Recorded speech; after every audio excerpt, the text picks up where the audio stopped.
Halo adik-adik, apa kabar semuanya? Lause harap dan Lause percaya kita semua masih dalam keadaan sehat karena Tuhan adalah Allah yang memelihara kita dan gembala yang baik bagi setiap orang yang percaya kepadanya. Nah, adik-adik, sebentar lagi Lause akan memulai menceritakan tentang firman Tuhan. Tapi sebelum menceritakan firman Tuhan, mari kita berdoa terlebih dahulu. Mari kita bersatu di dalam doa. Tuhan yang bertata di dalam kerajaan surga, terima kasih atas segala kesempatan yang Engkau berikan kepada kami. Hingga saat ini, kami masih boleh hidup, kami masih boleh dalam keadaan sehat. Itu semua karena berkat kemurahan daripada Tuhan atas hidup kami. Tuhan, sebentar lagi kami akan mendengarkan kebenaran firman-Mu.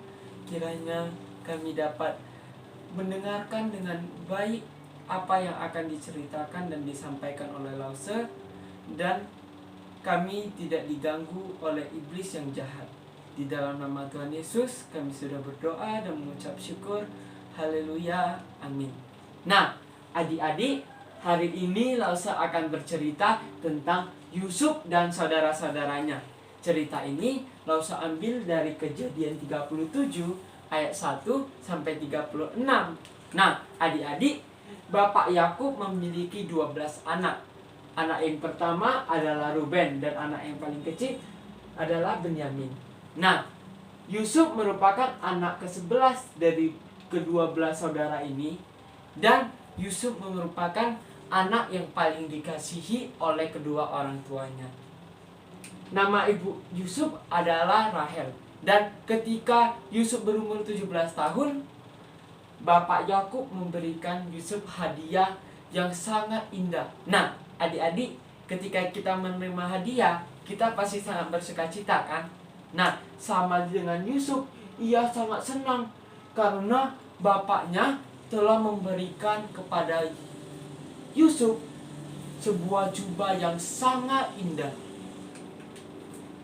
Tetapi saudara-saudara Yusuf marah dan iri pada Yusuf karena ayahnya mereka lebih sayang kepada Yusuf. Nah, ketika malam hari Yusuf pun tertidur, dan ketika tidur ia bermimpi bahwa ke-11 saudaranya mengelilingi dia dan sujud menyembah kepada Yusuf. Dan ia juga bermimpi bahwa matahari, bulan dan 11 bintang juga mengelilingi ia dan sujud menyembah dia. Nah, ketika Yusuf bangun, ia dipanggil oleh bapaknya untuk pergi melihat keadaan saudara-saudaranya yang sedang pergi ke padang gurun untuk memberikan makanan kepada domba.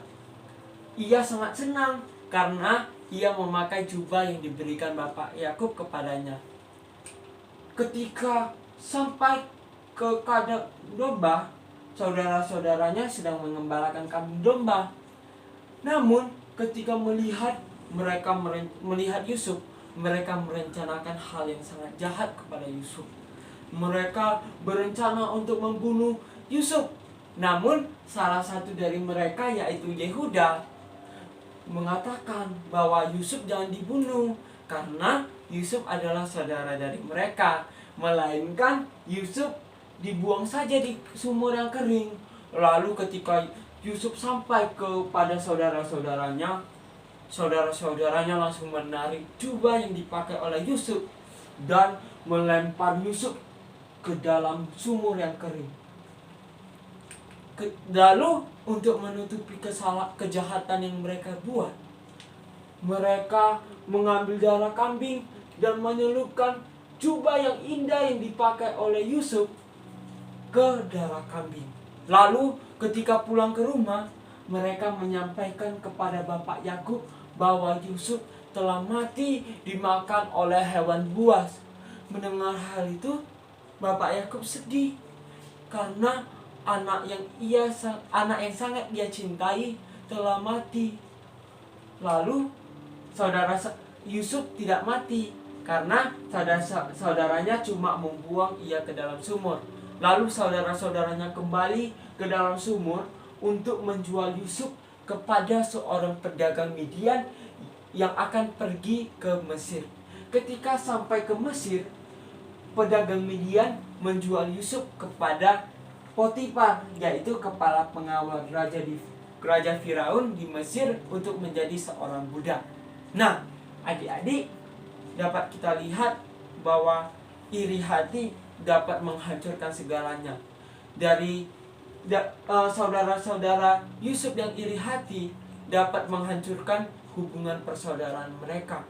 Nah, sama halnya dengan kita, ketika teman-teman kita memiliki suatu mainan yang berharga yang tidak kita miliki, kita jangan iri hati, tetap bersyukur atas hidup yang Tuhan berikan, karena mungkin belum saatnya kita diberikan hadiah tersebut atau mainan tersebut. Sama halnya juga ketika kita lebih pintar daripada teman-teman kita, kita tidak boleh sombong, melainkan kita harus membantu teman-teman kita yang kesusahan. Kita ajari mereka, bantu mereka mengerjakan PR, dan lain sebagainya. Amin untuk kebenaran firman Tuhan. Ayat hafalannya langsung ambil dari Yohanes 15 ayat 17b, yaitu kasihilah seseorang akan yang lain. Mari kita bersatu di dalam doa. Tuhan yang bertata di dalam kerajaan surga, terima kasih atas kasih-Mu kepada manusia, dan terima kasih atas kebenaran firman Tuhan yang boleh kami dengarkan. Tuhan, kiranya firman Tuhan ini bukan cuma kami dengarkan, tetapi dapat kami lakukan di dalam kehidupan kami sehari-hari, agar hidup kami dapat berkenan di hadapan-Mu dan menjadi berkat bagi orang-orang di sekitar kami, dan nama-Mu dipermuliakan dari hidup kami. Dan banyak jiwa-jiwa yang datang untuk sujud menyembah-Mu Tuhan. Tuhan, kami juga menyerahkan kondisi negara kami ke dalam tangan-Mu. Kondisi COVID-19 ini kami percaya Engkau pasti akan melindungi kami dan menyertai kami. Dan hanya di dalam nama Tuhan Yesus, virus corona ini akan segera berakhir. Di dalam nama Tuhan Yesus kami sudah mengucap syukur dan berdoa. Haleluya. Amin.